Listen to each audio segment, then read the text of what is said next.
And in international circles.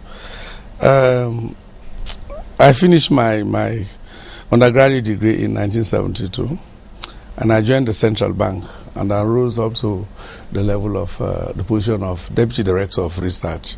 So I've been doing a lot of research work, both at national and at international level. And then I left the central bank and joined the Commonwealth Secretariat, started off as a senior economics officer in 1991 to 1994, and then I came back in 1997 when the war broke out in Sierra Leone, and then I rose to the level of chief economics officer at the Commonwealth Secretariat. And then in Sierra Leone, in 1994, I was called to manage the Ministry of Finance. The very first time that somebody who's not a civil servant has been called to manage the Ministry of Finance.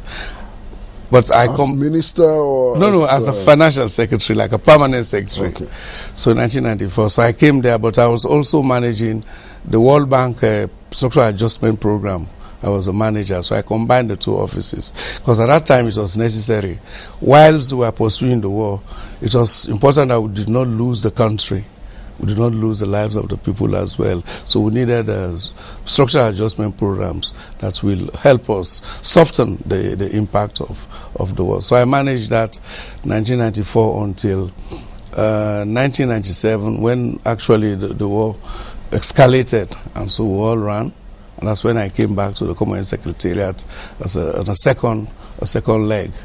And then in 2001, I was in the Commonwealth Secretariat as Chief Economics Officer when I was recalled by the Tijani Kaba government to come back again and run the Ministry of Finance, again as Financial Secretary, just to pursue the programs and all the rest of it.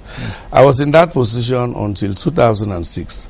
Then I left and went to the IMF and joined there as alternate executive director, representing 22 African countries at Constituency Group 1. And I was there on the board with staff working. 2007, the present president, Anisba Nkrumah, won the elections, and then he summoned me to come back. So I came back. Readily I came back. I did not wait to finish my term at the IMF, so I just had to come because I thought I needed to do more for Sierra Leone than even for the IMF when I was there. Now, when I came, unfortunately, I was not a registered voter. So I could not become the intended position, which was Minister of Finance and Economic Development.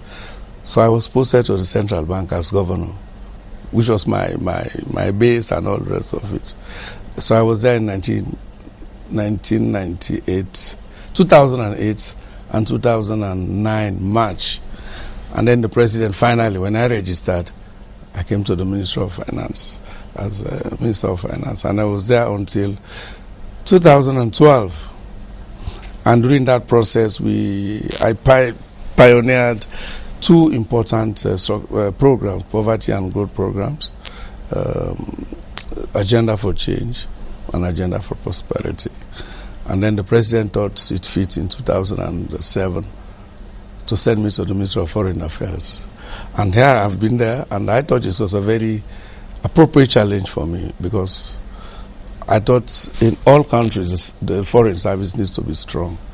It needs to work very hard, because it is the eye of any country. A lot of international cooperation normally is channeled through the foreign ministry. So I've been there since since November 2000, actually December 2012. Now I'm a little bit over 1 year, and I've just completed the first ever transformation strategy for the entire foreign service of Sierra Leone. Because there is no way you can position a foreign ministry within the context of modern diplomacy and international cooperation without having a roadmap. So I've just completed and just presented a copy to the president.